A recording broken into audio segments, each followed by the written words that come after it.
Nah, para muhibbin rahimakumullah. Fakam min zakirin la yatma'in. Berapa banyak orang yang berzikir kepada Allah tapi tidak menerima, tidak merasakan ketenangan. Banyak orang yang berzikir tetapi zikirnya itu tidak mendatangkan ketentraman hati. Padahal Al-Quran menyatakan bahwa zikir itu menenteramkan hati. Tapi kenapa kita berzikir hati kada tentram? Nah, fakam min zakirin la yatma'in. Berapa banyak orang yang berzikir tapi kada bisa tentram. Mestinya sesulit apapun yang kita hadapi, kalau sudah hati kita berzikir, tentram.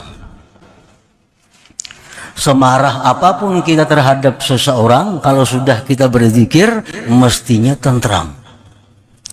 Nah, kenapa kada tentram?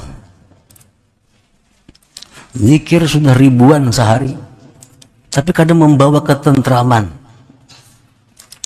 Bantuan Allah itu tidak datang. Madad ilahi tidak datang. Wa kam min zakirin la yusyahid. Berapa banyak orang yang berzikir tapi tidak bisa musyahadah.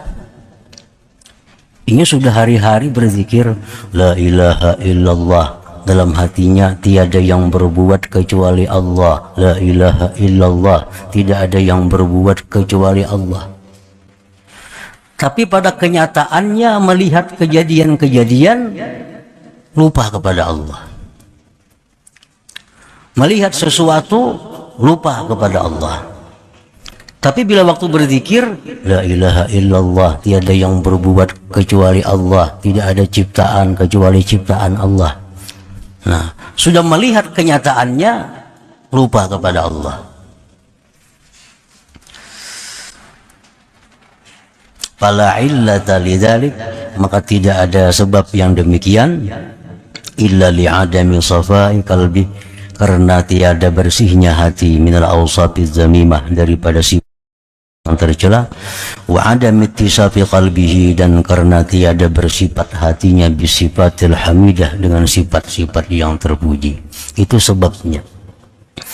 Sekalinya itu sebabnya kenapa zikir itu kadang membawa ketentraman. Ternyata hati orang yang berzikir itu masih dipenuhi dengan sifat yang tercela. Kenapa zikir yang dibaca sehari ribuan kali, tapi begitu keluar rumah sudah lupa kepada Allah? Ternyata hati orang berzikir itu masih dipenuhi dengan sifat-sifat yang tercela. Nah, sebagaimana halnya ketentraman waktu berzikir, bisa musyahadah waktu melihat sesuatu, khusyuk dalam salat itu termasuk madad ilahi. Khusyuk dalam sembahyang, sembahyang bisa khusyuk, nah itu madad ilahi.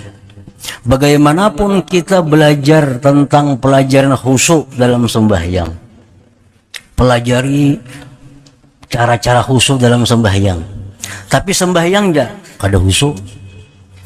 Padahal kalau memandirnya sudah ahli benar tuh. Memandirnya sudah ahli luar biasa. Cara khusyuk sembahyang ke ini, ke itu. Sembahyang enggak ada khusyuk. Karena khusyuk ini adalah madadun ilahi, ini pemberian Allah yang Allah berikan kepada orang yang siap untuk itu, yaitu orang yang hatinya bersih dari sifat yang tercela.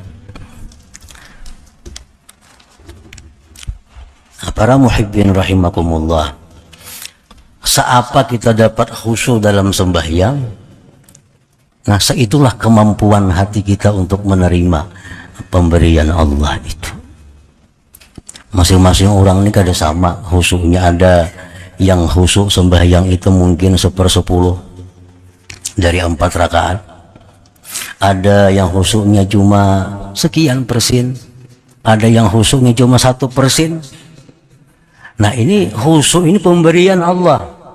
Allah berikan kepada orang yang siap menerimanya itu.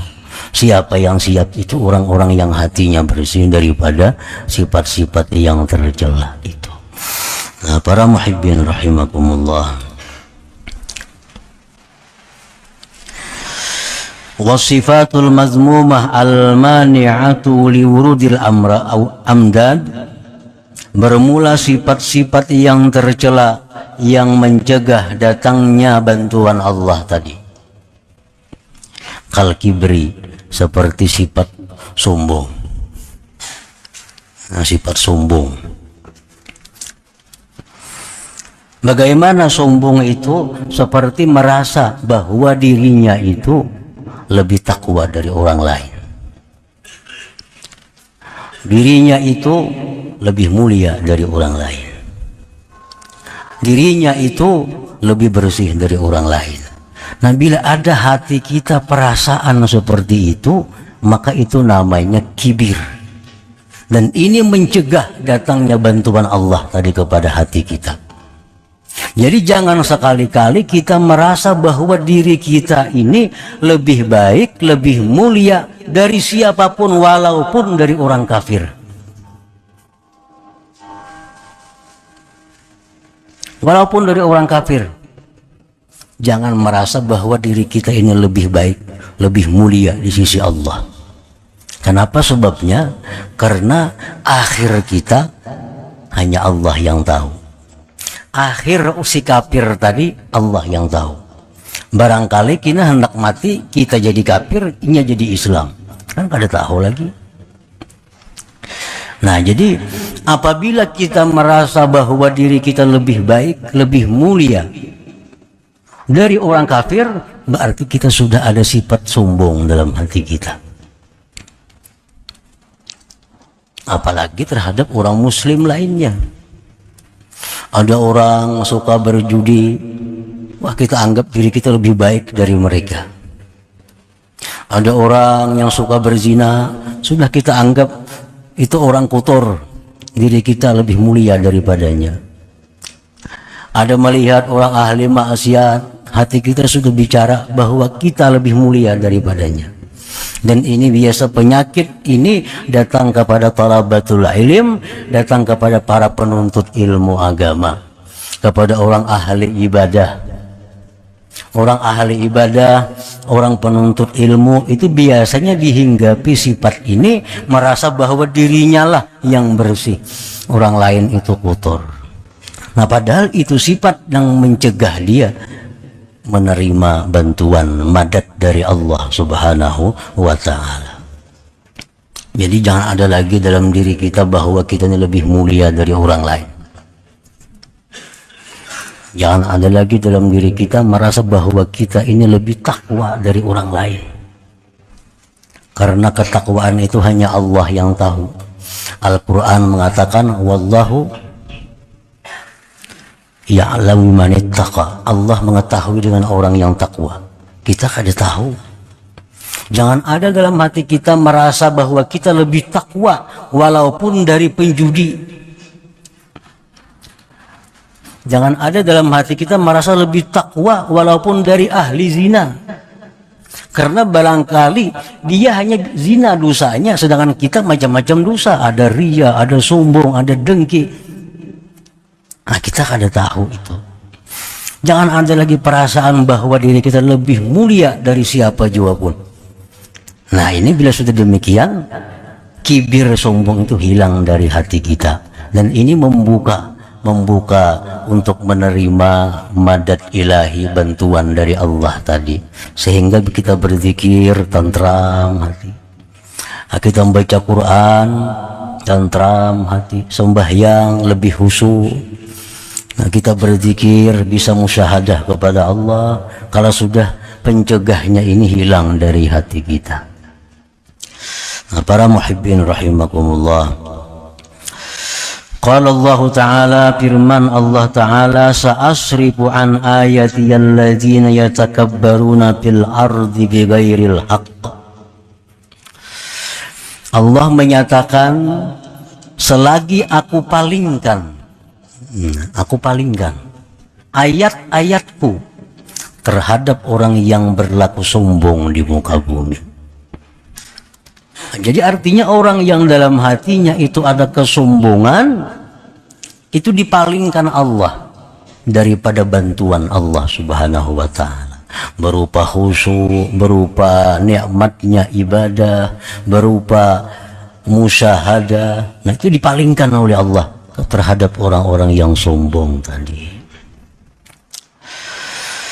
Wa qala ta'ala, firman Allah ta'ala, kadzalika yatba'ullah ala kulli qalbi mutakabbirin jabbar. Seperti demikianlah Allah mengunci.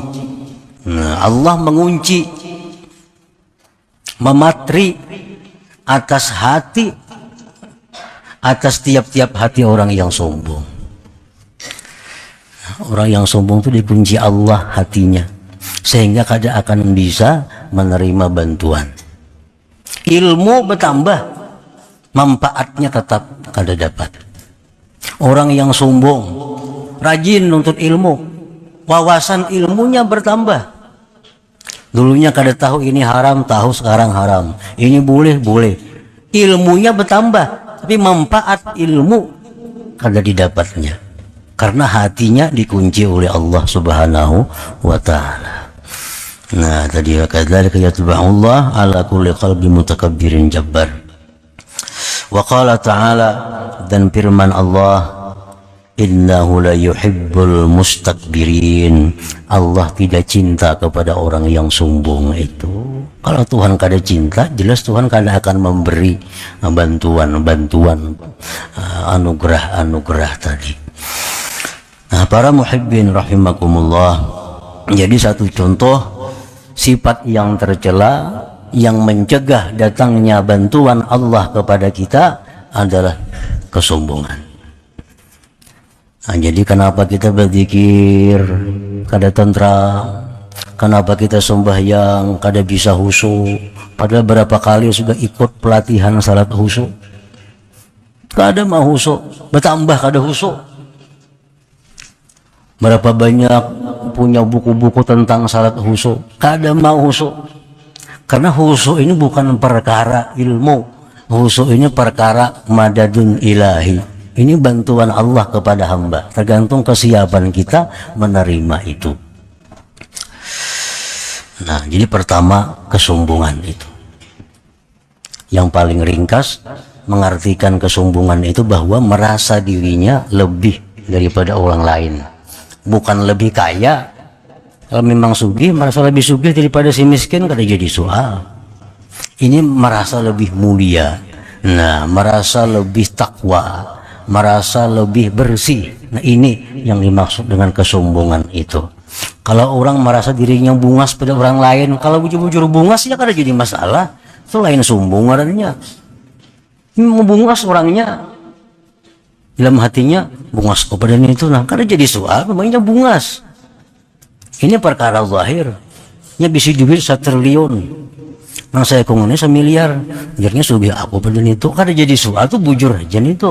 Yang dimaksud sombong ini adalah urusan yang dia tidak tahu, seperti merasa lebih takwa, merasa lebih diperhatikan Allah, merasa dirinya suci. Nah, ini kesombongan. Nah, para muhibbin rahimakumullah, yang kedua yang mencegah datangnya madad ilahi tadi adalah wahubbud dunia, mencintai dunia. Mencintai dunia.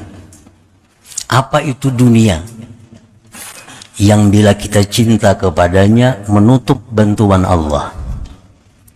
Nah, dunia itu artinya adalah sesuatu yang membuat kita sengsara di akhirat. Itu dunia.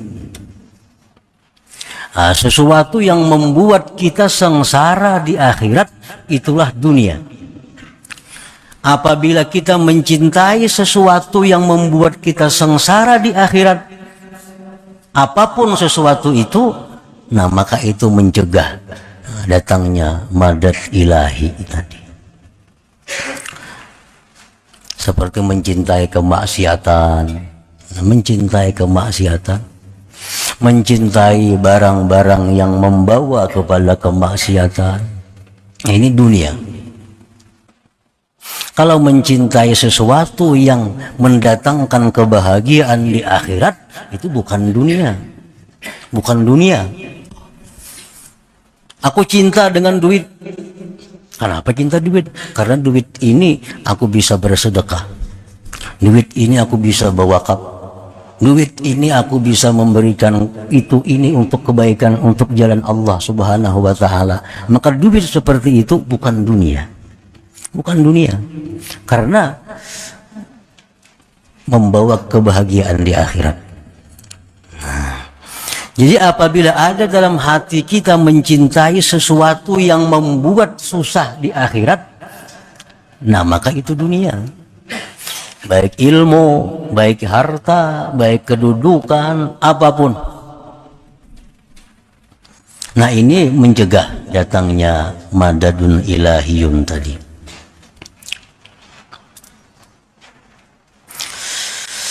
Rasulullah SAW bersabda, ad-dunya mal'unah. Ujar Nabi, dunia itu dilaknat. Dunia itu dilaknat. Artinya sesuatu yang membawa kesengsaraan di akhirat itu dilaknat Allah. Sesuatu yang membawa kepada kesusahan di akhirat itu dilaknat Allah. Bila kita mencintai sesuatu yang dilaknat oleh Allah, nah logikanya kan jelas. Kita mencintai sesuatu yang dilaknat oleh Allah, jelas Allah akan marah kepada kita. Kalau Allah marah, tentu bantuan akan berhenti. Yang dulunya khusyuk bisa hilang khusyuknya. Yang dulu ada kenikmatan dalam baca Quran bisa hilang kenikmatannya. Yang dulunya senang, lezat waktu sujud, sekarang bisa hilang lezatnya. Karena kita mencintai sesuatu yang dilaknat oleh Allah Subhanahu wa ta'ala.